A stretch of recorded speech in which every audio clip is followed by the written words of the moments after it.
here, they just thought, well, can everybody hear me okay? I've got a pretty good voice. I'll project out there. My years of drama in high school and everything, will come into good standing here. But when they decided to do this, hopefully get 100, 120 people, and it's a tsunami. Wall Street might not know it yet, and Klaus Schwab might not know it yet, and Bill Gates might not know it yet, but we're a tsunami. We're a tsunami. All right, and because we live in a strange time, don't we? When you start enumerating what people are concerned about, worried about, there's a lot of things that you can make a list about right now. The economy, health, food security. I mean, these processing plants burning down. I mean, the place, there's a field within, 100 miles. There's not another house, and a plane, comes right into a. Weird, right? And the war in Ukraine, wheat, fertilizer. I mean, you look at the news, you just can't. I mean, one of my recipes for curing us from immunodysfunction, which the #1 way to reduce your immune system is stress. The #1 way to get stressed is to fear. Okay, and so don't watch the news. I give you permission to watch about 1 or 2 hours a week, okay? As long as you offset it 1 for 2, like double. If you watch 2 hours of news, then watch 4 hours of comedy. The Three Stooges, I Love Lucy. Look at the old reruns. I'm at the age where the only thing I like to watch on TV is sponsored by, the scooter store, Viagra, and, Depends. So anyway, maybe you like younger comedy, but the point is, laughter doeth good like a medicine, right? And so, boy, in these kind of times, we need to feed, laughter as well. But the fact is, we do live in unstable times, and one of the things that I hear routinely from people is come up and say, I just want to disentangle. How do I disentangle? How do I?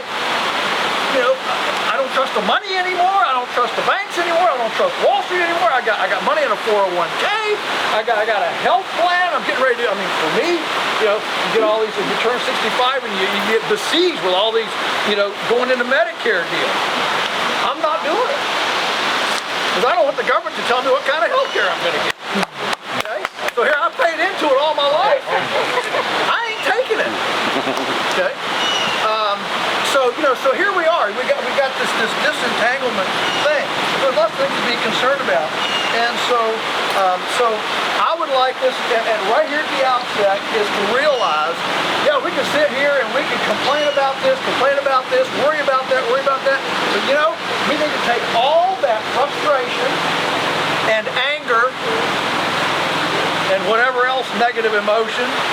We need to flip it on its head and use all that energy to drive us to innovation and creativity so that our tribe that's aware, that gets it, we can provide hope and help when the culture becomes hopeless and helpless. That's what we're here for. That's what this network is here for. That's what Jason was just talking about. That's what this whole day is about. And the fact that there are this many people willing to invest a pretty summer Saturday to spend the day on this gives me great hope and help. Because I've felt like like Cinderella in the ashes all my life, marginalized and kicked to the side of the street and demonized, whatever, and then suddenly you wake up and you get invited to the ball. Okay? That's really cool. All right. So, I don't know who's here. I grilled Jason and Megan last night negative. Who is here? And it's hard to know who's here. So let me. I just want to show a hand. How many of you would consider your domicile urban? An urban domicile. Okay. How many of you have 1 acre? At least an acre or more. Wow. Okay. How many people have 20 acres or more? Wow. How many of you have 50 acres or more?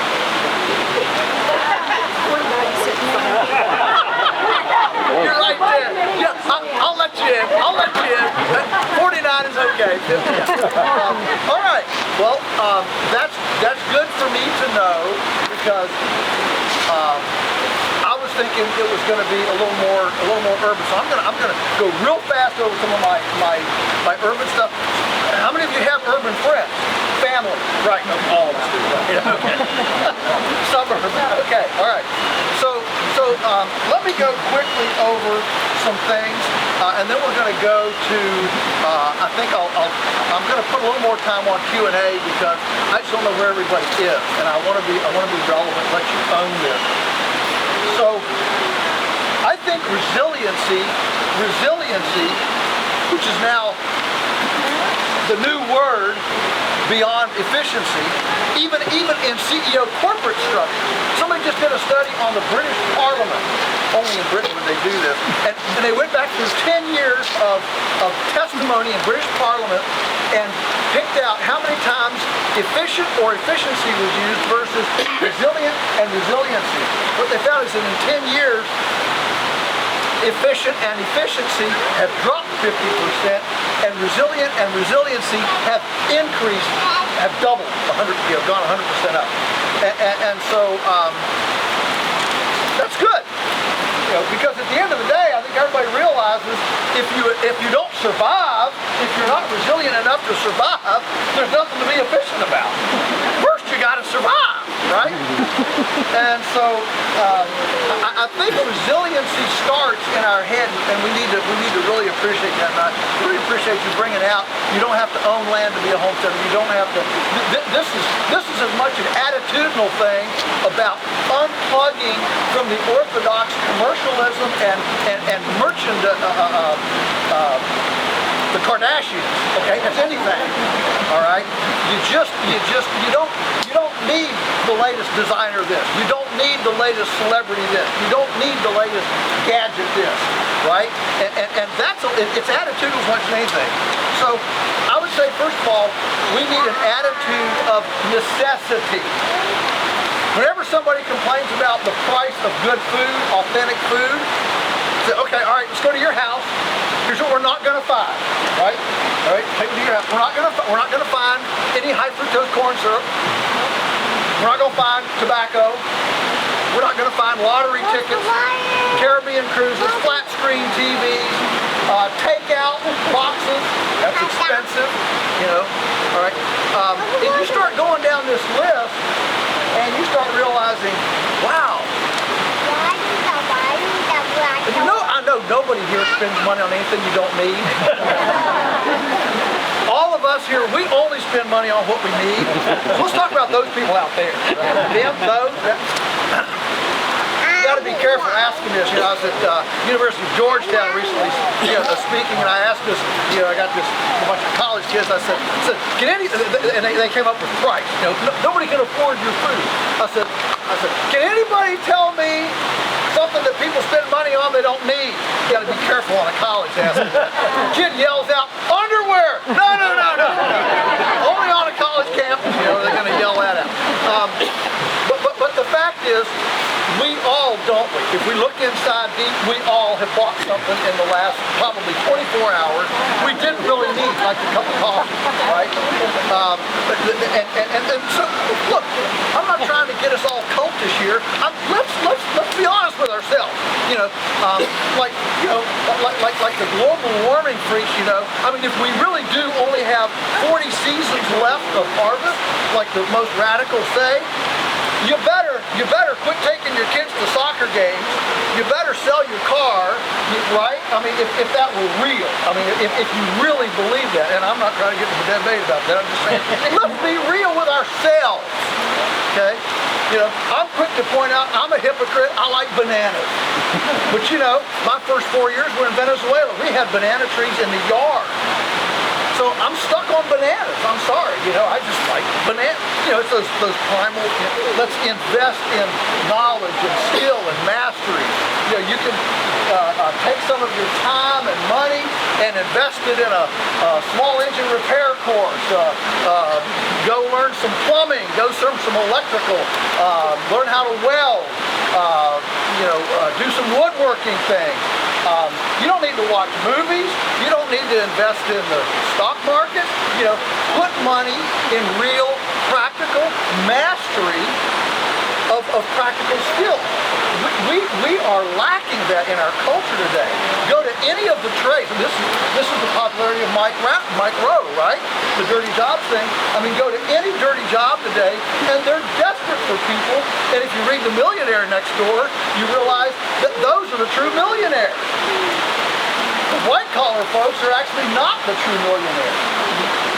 The true people who have accumulated wealth are often excavators and plumbers and electricians that started young, didn't go to college, they didn't get any college debt, and they, sorry, actually, not college, but there's a lot of people in college that shouldn't be there, okay? And they ought to be going into trades and actually learning practice. Okay, enough of that. Buy used everything. You can go to the thrift store. Okay, and you can get everything from pocketbooks to vacuum cleaners to shirts and pants and everything else. Reduce. That's where I want my wealth. And so for the most of our life, Teresa, we've lived below the poverty line. But we grow our own food. Need a roller coaster ride. That's all the adrenaline rush I need.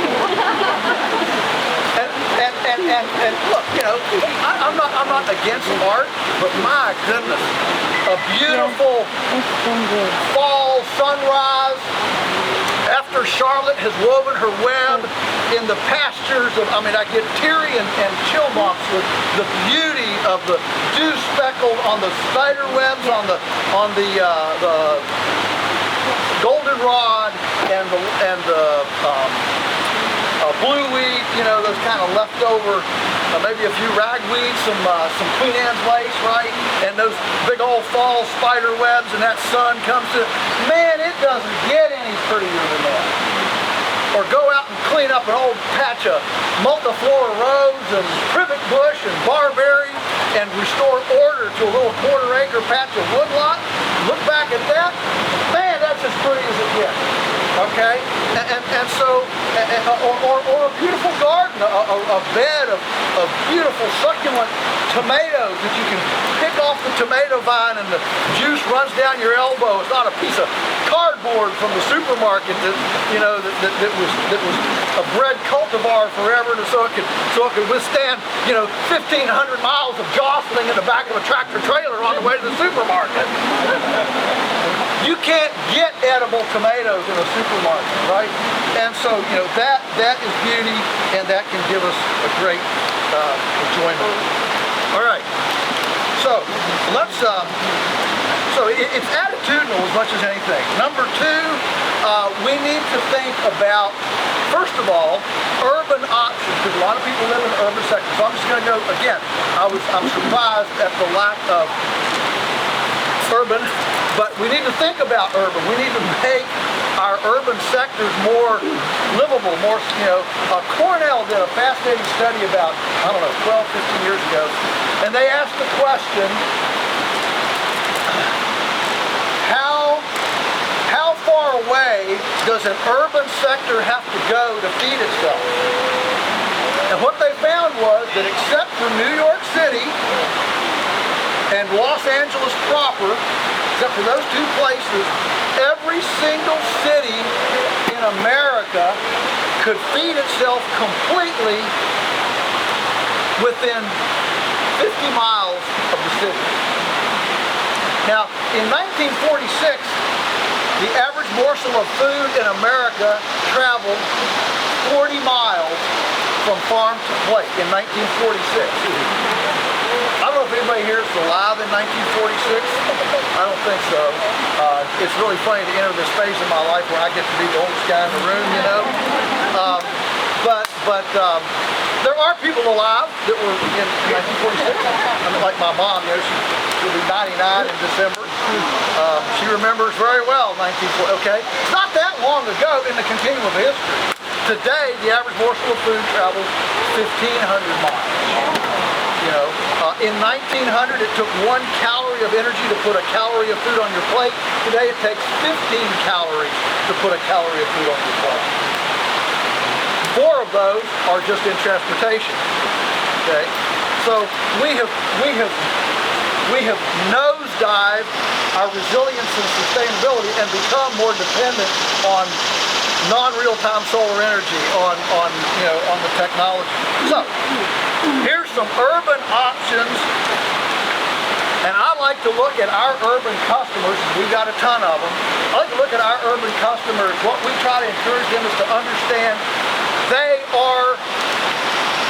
can be attitudinal farmers where they live. This is a farm where you live shindig, right? We're talking about joining the team. The great question, do you have to grow your own? No, you don't. But listen, if you know where your food comes from and you have a relationship with your custodial food supply, that's 180 degrees different than 95% of the neighbors in an urban sector, okay? So you can run upstream without buying land in the country, as much as I like buying land in the country, okay? You can create that resiliency. So A, number 1, get in your kitchen. Get in your kitchen. We can never have a resilient food and farm system until we make the kitchen the center of our home rather than the entertainment center. Okay? And kitchens are fun. I mean, you can burn stuff up in there. You can make smoke. You can do chemical reactions, putting alcohol in stuff and watching it. I mean, there's all sorts of cool stuff. You can learn math. You know, your children. What are fractions? You know, what's a third of a cup? What's a quarter of a cup? One of the problems in our education system is it's disassociated from practical life. So the kids sit around all day and say, "Why do we need to learn this? Why do we need to learn this?" In your kitchen, you can make math and science and all biology, make all these things relevant because we're practicing them. See, that's what's cool. So domestic culinary arts, prepare, package, process, preserve your food in your kitchen. Quit buying processed, quit buying pieces. Which brings me to number 2 is buy bulk. Buy bulk and keep your larder inventory. All right, get salvage. People ask me, you know, how can I be your best customer? How can I join your team? How can I farm vicariously with you? I say, buy the salvage and the blemished. One of my biggest problems is inventory flow. Everybody wants a chicken breast. Well, what do you do with the backs and the necks? All right. Thanks to the Weston A. Price Foundation, we're now selling all of our feet. You know, 10 years ago, we composted all of our feet. Now, we need four-legged chickens in order to have enough feet to keep up with the demand. It's unbelievable what new understanding can do. So, you know, be your farmer's best friend by asking for blemished and you know, what are you long on? Well, can I help you do that? You know, in beef it's chuck roast. Okay. It's very seldom a ribeye steak. Next, invest in supply relationships. Befriend your farmers. Shorten that chain of custody. Know where your food comes. Yeah, you don't need to have Netflix. Get rid of your Netflix and take that time and energy. I was so impressed up in, I spoke at University of Guelph in Ontario several years ago, and the other speaker was she was a high-powered attorney from Toronto, and lived in a 5th floor condominium in Toronto, big city, right? And she and her husband did something kind of life-changing. They had a baby. She had a baby. He didn't do a lot, but she had a baby. And when they had this baby, they looked at each other and said, huh, we're kind of responsible for this life here. Maybe we better think about what we're doing, right? And so what can we do? Well, her first decision was, I'm going to breastfeed. That was cool. Okay. Well, number two, they kind of vowed to each other, let's spend 1 year and take every minute and every dime we normally spend entertaining and recreating ourselves. We're going to invest for 1 year, so at the end of the year, there's nothing in our pantry with a barcode.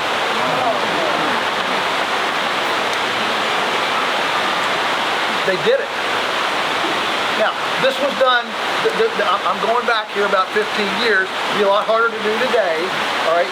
But my point was, I mean, I sat there in awe of this professional urban lady who made that kind of commitment. I mean, so they found, of course, they got a little, kitchen grain mill, and they bought bags of oats and wheat, and they ground it, and they had sourdough mother starter, right? And they had mung beans and alfalfa sprouts in a quart jar on the windowsill, right? They did that sort of thing. Another thing you can do is start a home business. And so when we say farm where you live, I'm suggesting that between culinary arts, buying bulk, developing your inventory, getting in the kitchen, investing in your supply relationship, and starting your own business, this is essentially farming in the urban sector. This is whether you're growing a tomato or whether you know where the tomato was grown and you're buying bushels of tomatoes and making your own tomato paste and salsa. And that is the way to farm where you live in the city. You can start an Airbnb, you can start a food business, you can start a babysitting business, you can start elder care. I mean, how many people are desperate for somebody? Think about how much people spend on institutional elder care. In Virginia, I can keep 3 in my home with no inspection, no government oversight. I can keep 3 children for daycare and 3 adults in elder care. Well, if they're paying $30,000 a year for institutional elder care, 30 times 3 is $90,000. That's a home business. Now suddenly you get rid of the second car. Now you got to only have 1 vehicle, and you turn your home into a profit center, into your own business. Okay? I mean, these are needs. Look around your community. What do people need? How can we do that from home? What does our community have? Learn how to repair things. My goodness, if you know the demand, the urban demand for a handyman, I don't want to be sexist here, a handy woman, that's just fine, but a handyman to come and do things. All you got to do is return a phone call, show up on time, and smile. That's all you need. And people are desperate for somebody to literally change a light fixture, things that those of us that are a little more, handy, we do all the time, but people need somebody to pressure wash their deck, put a new coat of varnish on it, maybe tear down a rocking wheel, build a wheelchair access to a back door, right? I mean, that's everywhere, all right? And so what I'm suggesting is let's invest in mastery of those so that we develop communities that are geographically proximate with an eclectic mastery of how to grow things, build things, and fix things. Ultimately, if we're looking for communal resilience, we're looking for a place where we can go, where we can be nearby people who know how to grow things, build things, fix things. All right? That beats the IT person all to death. Number 3, all right, so we're going to move out of it. So that's kind of in the house, all right? That's in the house. Well, let's move out of the house now. So things you can do for yourself, all right? First of all, obviously, grow your own food, all right? We talked about sprouts in a jar, sourdough mother, a vermicomposting kit under the sink, right? To turn your kitchen scraps. I mean, nobody should be throwing kitchen scraps in the trash. It is an ethical, moral, unconscionable thing that in our culture, since sanitary landfills were started, 75% of everything that's gone in the sanitary landfill is composted. 75%. That's an outrage. It's an assault against the earthworms that live on that. That's what makes them thrive. That's what builds soil. That's what builds fertility, is this decomposing biomass. So, what else can we do? Every house, maybe north of Valdosta, Georgia, maybe, every house should have a solarium on the south side of it. And don't tell me you can't retrofit an old house. Our house was built in 1790, and we have a state-of-the-art cedar-built kit solarium on the side of it. We can grow year-round without supplemental heat, not tomatoes and peppers, but we can grow kale and cabbage and the cool season lettuce and things like that. We can grow that year-round, all right?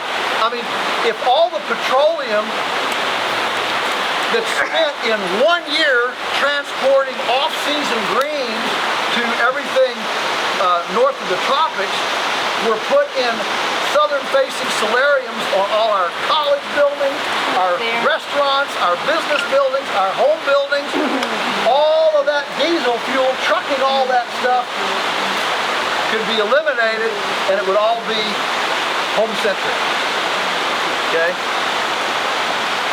So solariums extend the season, and in marginal times, in a place like this, they would offer a lot of passive heat.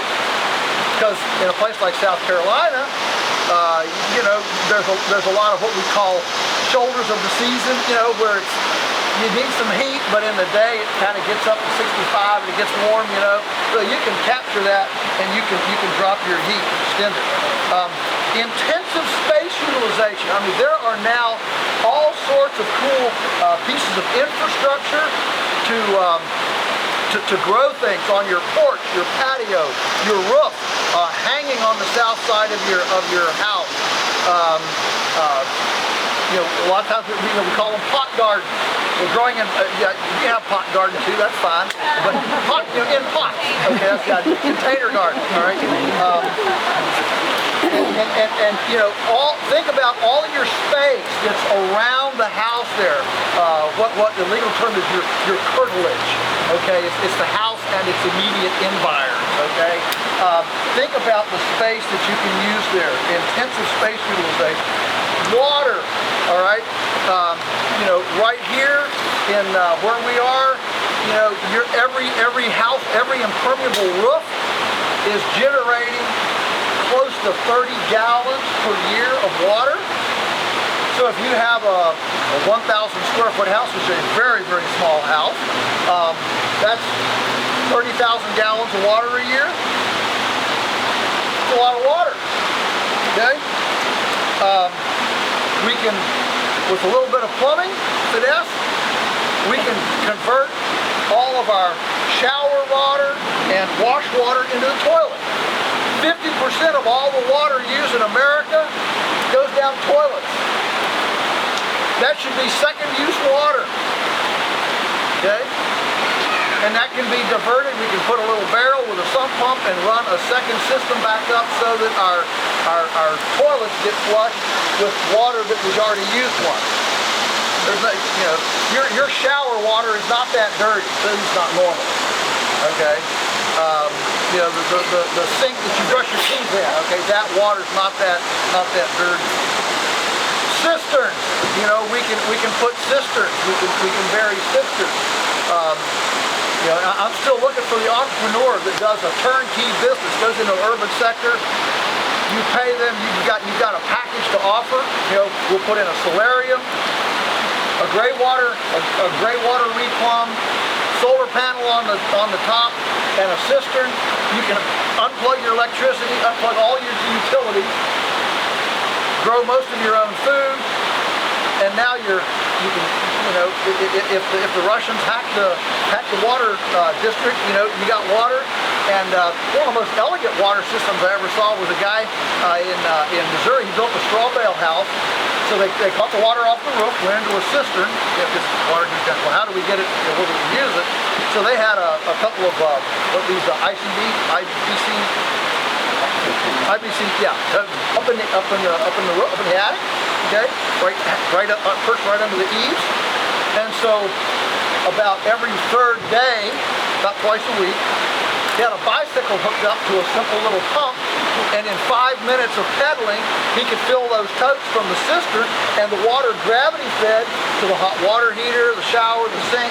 No pumps, no electricity, using gravity for pressure in the house, so there's no latent energy burn up, keeping a pressure tank and all that right. Is that not cool? So that's the kind of thing that we're talking about here. You can have if you've got any acres, you can have a fish pond. Okay, it'll help your insurance because you got water nearby in case something burns, and you can grow fish, and it'll give you a place that if worst comes to worst, you've got water to drink. A fish pond is way more resilient than a swimming pool. Garden, all right. Obviously, gardens are obvious. I'm a big believer in beds for a garden. I like beds for a garden for a lot of reasons. Probably the number one reason is it makes a clear definition for the children and the grandchildren to know where the garden is. If you just go out here, you just start tilling up and planting something, get out of the garden. You're stepping on. I just planted the beans there, right? And it doesn't take very much of that scolding for kids to get frustrated, right?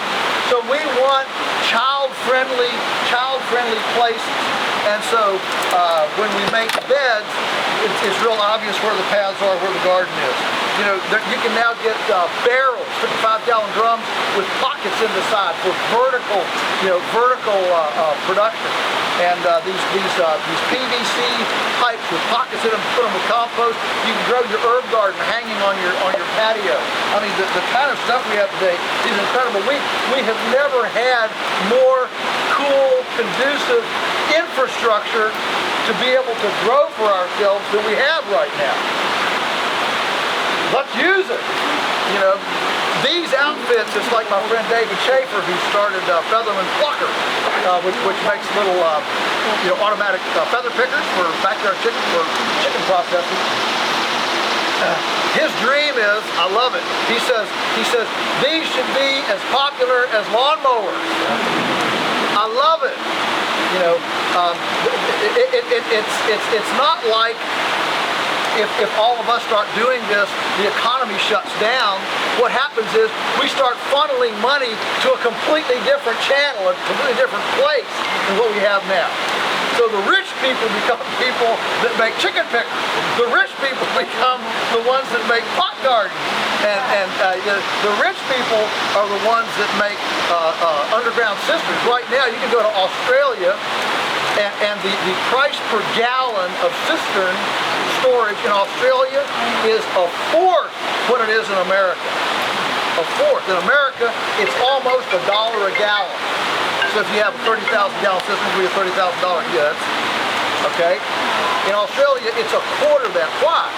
Because they have an active cistern industry. We don't have one. Okay? So that's just it. Pyramids, garden pyramids. You can intensify by going vertical with garden pyramids. What should you grow? Or what do you like to eat? If you only like to eat cucumbers, tomatoes, and peppers, well, just grow cucumbers, tomatoes, and peppers. Don't beat up yourself. Don't feel like, oh no, if I don't grow eggplant and okra, whatever, I'm not going to be. No. Do the easy stuff first. I mean, we get all bent out of shape about the hard stuff and then never get to it. All right. Now, moving on out. So you got some acreage. Small, very small acreage. My favorite animal, and moving a little bit to animals, and then we'll go to Q&A, is my favorite, of course, is chickens. Chickens are the quickest. Nothing works better for you than a chicken. I mean, she'll take everything that stinks and is yucky and ishy, and she just gobbles it up like Breyer's ice cream and turns it into eggs. Now, if that isn't like alchemy, I don't know what is. All right. And so chickens, they're small. They're not going to run over you like a cow can. They're child friendly. They're resilient. They don't require a lot of corral and big, complex infrastructure. You can build a chicken coop in a day, and you're up and running. They're ubiquitous. You can get chickens all over the place. And if you're in an urban place that criminalizes chickens, okay. Pat Foreman, the author of City Chicks, has started an underground railroad network for chickens where you rent a chicken because the law says you can't own a chicken. And so when the bureaucrat comes and knocks on your door, no, those aren't my chickens. They're just visiting. They're just visiting. And if it gets too bad, you can send them back to the guy that owns them.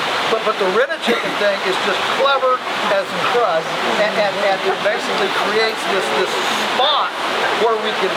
You see, here's the thing. If you can't get eggs in the grocery store, all of these regulations are going to fall. As the Chinese have a saying: plenty of food, plenty of problems.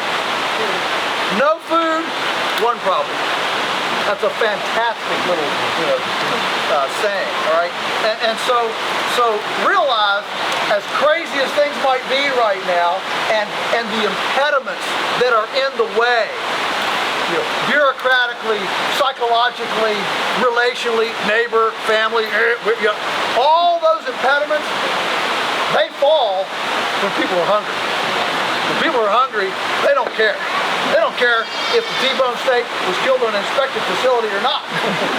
They don't care if the milk came through a pasteurization process or not, right? So, backyard chickens. Two basic, I'm just going to say two things about this. I'm a big believer that you need some space to do pastured chickens. And I feel like I have to apologize for starting a pastured chicken cult. If you're on a very small acreage, or you're in an apartment and you want chickens, in my latest book, and I've got them here, Polyface Micro, I have a chapter on how to have rabbits and chickens sanitary and without any obnoxious odors in a Manhattan apartment, okay? And the key is the carbonaceous diaper, okay? So essentially, you are deep bedding. And if there's one thing in the last, 5 years I've had, hugs and slobbers from, it's people, our chickens stunk, our kids didn't want to go in there, my wife didn't like, wow, we went and we got carbon, dumped it in there 12, 14 inches deep. Oh my, now everybody wants to go and sit with the chickens because it's pretty, it smells nice, and the chickens are happy. They've got stuff to dig in, it's growing worms in there, it's got all sorts of stuff. And so the carbonaceous diaper, and I'm not going to go into a lot of detail right now, I don't have time, but the carbonaceous diaper is the ticket for a very small acreage. Because I run into people on very, very small acreages. I mean like, a quarter acre or less. And man, I love the pastured chickens, but good grief, the kids are tracking in chicken poo all the time. The house is a mess. Everywhere I go, I've got chicken poo in the house, because the kids blah, blah, blah, blah, blah. Go to a stationary structure with a little protected run with deep carbon, wood chips, sawdust, cotton ginning trash, ground up corn cobs, bark trimmings. I mean, your garden weeds, okay? And the chickens will turn that into the most beautiful compost you've ever seen. They'll get in there, they'll aerate it, and they'll fluff in it, and they'll all that stuff, and it'll be just the most gorgeous material you've ever seen, smell free. So in tight quarters, in very tight quarters, I'm a big believer in this. A couple principles for animals, just real big. We're going to go to Q&A. A couple principles. Make it easy. Beware exotic. So many times people, I want an animal, well, I want a feathery footed, whatever. It's expensive, nobody else has one, and they all have weird problems. Just There's a reason why people have used New Hampshires and Rhode Island Reds and Barred Rocks and Golden Comets and White Rocks and Silver-Laced Wyandottes. There's a reason why those dotted the American home. They were hardy, they were docile, and if a dog kills one, you get another one. You know, the same thing is true with pigs, cows, goats, whatever, is beware the exotics. The reason they're exotics is because they've got an issue. I just had 2 weeks ago, man, it was one of the funnest things I've ever done in my life. I got to spend 90 minutes by myself on stage asking questions to Temple Grandma. Wow, cool. It was the coolest thing in the world. All right? Coolest thing in the world. And she made the point that there is no genetic decision that doesn't have unseen negative consequences. Every time you start choosing for something, she talked about, one of the things she talked about was dogs, for example. Just dogs are being bred for affability and people friendliness. You know, who wants everybody wants a dog that, right? That's what we want with a dog, right?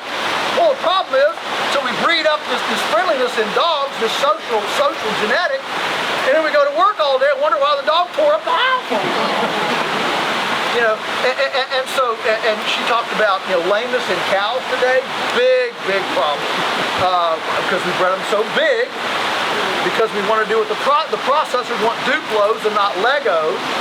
So if the fabrication industry is driving the genetic on the farm, and suddenly you have lameness, infertility, utter breakdowns, lack of maternal. So then you get calls. I can't imagine I get calls from people. The coyotes killed my calves. So if you've got cows that let coyotes kill your calves, you got the wrong kind of cows. You got to get some mamas out there. Let me tell you, you go out there with our cows, with a coyote, he's a dead coyote. In fact, we have to rescue if a neighbor comes down with a lab or something in his truck. All the farmers they got it's a status symbol to drive around, in the country with a dog in the back of the truck. Ideal. So he comes down, the dog jumps out, and you got to go rescue the dog from the cows killing it. All right, that's the kind of cow I want. All right, when that thing comes around, I want mature. All right, don't run a nursing home. Animals have to carry their weight. We can't sit here and name them all and give them all a geriatric existence. The day that animal quits carrying their weight, paying the feed bill, that animal needs to go. All right. This is a big deal because when you haven't had it, you get over-attached and you have problems. Movement. All right. Movement.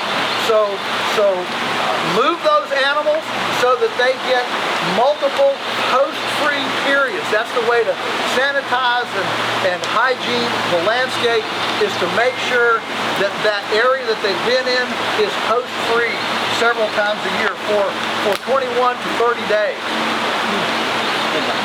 Nutrition, okay? Meet the animal's nutrition. The old non-hybrid chickens, like layers, like the old non-hybrid, standard bred. They're hardy, they're tough, okay? They can live on about anything. But boy, if you're growing a meat chicken, like a Cornish cross, that's a high-octane race car, NASCAR, double-breasted, sumo wrestler genetic chickens, okay? They need nutrition. You can't just give them some potato peelings and a few, clean off the sweet corn from dinner, and no. They need high octane. Goats.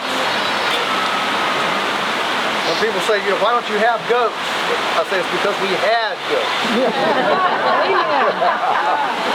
So here's the deal with goats. Goats are browsers, not grazers. Goats want to eat 70% of their diet above their shoulders. Cows and sheep want to eat 70% of their diet below their shoulders. They're grazers. Okay? So goats, the day you run out of browse, and start making them eat below their shoulders. Now you get mastitis, retained placentas, long hooves, all parasites, all sorts of issues. All right, very, very. So the problem with goats, and I like all the animals, don't you know? But we need to go in with our eyes wide. You know, Dr. Seuss. Read with your eyes wide open, right? And need to understand the cyclical problem with goats is people get goats because they got some brush, they got some stuff they want to clean up. It takes about 5 years to kill the multiflora rows and the weeds and stuff and turn into nice pasture, because the energy cycle on forages is about 3 times faster than it is on woody species. So when a woody species plant is defoliated, it takes 3 times as long for it to recuperate than it does a forage plant. All right? Well, that's why goats tend to move woody, brushy areas to grass, is because the grass is recuperating faster than the browse. All right? So it takes about 5 years to make this conversion, kill the browse, go to grass, right about the time you begin to like the goats. Because now I've learned how to keep them in, and I've learned about goats. Right at that time, they've eaten themselves out of the habitat. And then we turn them into grazers, and then we've got a set of problems we never had before. We've got hoof problems, we've got retained placentas, we've got birthing issues because the kids are too big, those sorts of things. So you've got to mate the nutrition to the animals, what I'm saying. And finally, control. Okay, if you're going to have animals,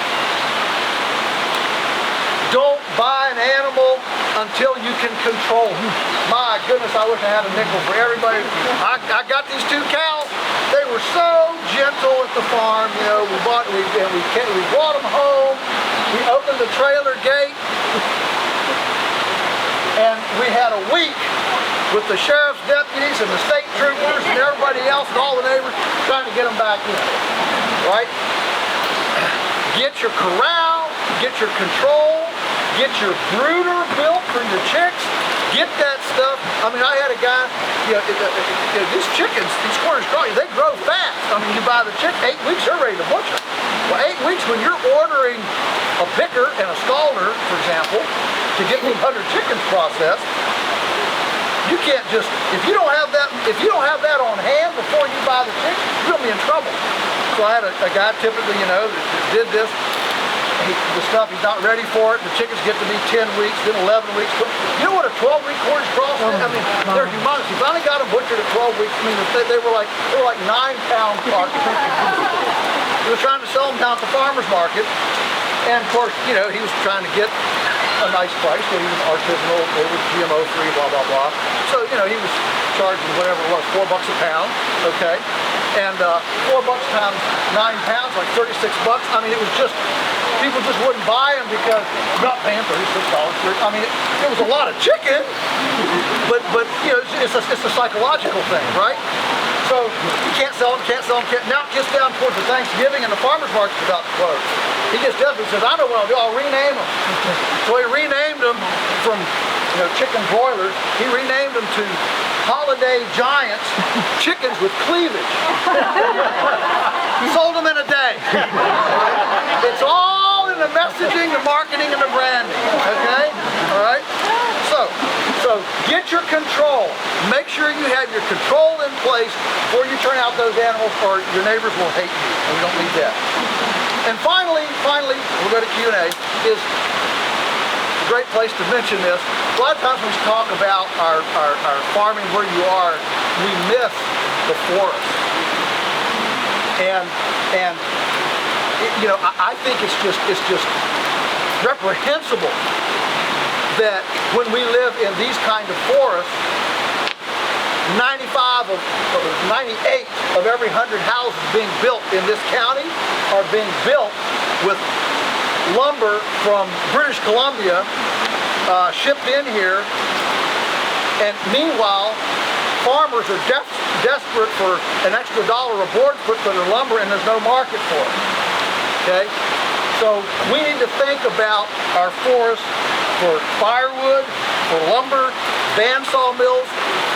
I don't sell bandsaw mills, but let me tell you, bandsaw mills, they should be They should be almost as ubiquitous as front-end loaders, in my opinion. Okay, maybe not quite, but almost. Bandsaw mowers are fantastic. And then edible landscape. If you're going to have a tree for shade, stuff, I'm all for it. We all want that. But you can grow an edible tree, an apple, a pear, a mulberry. You can grow that tree for the same effort that it does a tree that just, a Bartlett pear that just makes blooms and stops, or any of these ornamentals. Now, I'm not opposed to ornamentals, but edible landscaping is a fantastic way to have our cake and eat it too. Have our shade, have our tree, and we're eating from it every year as well. And so let's not forget the fork. Okay, I know I'm over time, but I do want to spend. Who's in charge? Is somebody in charge here? No, I'm in charge here. Okay. Can I do 10 minutes of questions? Yeah, absolutely. Okay. 10 minutes of questions. We're going to go 10 minutes of questions. And so you don't have to get antsy. I'm a clock watcher. I'm an old debater from college, so I'll watch the clock and I'll let you go in 10 minutes. Yes, ma'am. What kind of cows do we have? I got two answers. The first one is Heinz 57. So we don't get stuck on breeds, we get stuck on phenotype. It's all about phenotype. Phenotype is what the animal looks like, okay? So we don't care what color it is. What we do care about is, are you a barrel on toothpicks? We call it state-of-the-art 1950s genetics, all right? So grass-finished animals need to be smaller. We want cows that are 1,000 pounds or even less. Smaller frame, so we're not stoking this big steam engine. It takes a lot of corn to keep a big steam engine going, but a nice little, a smaller phenotype can go easier. So that's the basic question answer. The second part is that right now all of our bulls are South Pole. So this is a breed. This is a new breed developed over a lifetime by the Alabama Country Music Group. Teddy Gentry has taken all of his singing money and developed a grass-based breed that has been selected for grass finishing. Okay. Right now on west of the Mississippi, everybody is crazy about Wagyu. You ever heard about Wagyu? Yeah, everybody's done. Let me tell you what. I do a lot of farm consulting. I get around. The worst cattle I've seen in the last year have all been Wagyu. Why? Because they were developed in Japan, basically as a sumo wrestler beef to be hand-fed grain and pump up into this magnificent, huge thing. And you bring it out and try to grass finish it. They're awful. Okay, so what we want is an animal that will grass finish easily. A barrel on toothpicks is the easiest way I know how to say it. Another question. Who else gets it? So I'm gonna stick with that. So what is your thought on the Scottish Highland, which can do both browsing and grazing? So if you have pasture and you also have wood that they will go in there, and they're smaller frame. What are your thoughts on that? Scottish Highland. They're an exotic. There aren't very many of them. Think about where they were bred. Is this like the Scottish Highlands? No. So you bring a Scottish Highlander in a place like this, they just sit around the river and pant all day. Okay? So what you want is something that's acclimated, that's nativized to the area. And what we found is there is more difference within breeds than from breed to breed. So there are now that said, we try to stay away from all black. We stay away from black. Why? Because they get so hot in the summer. Okay.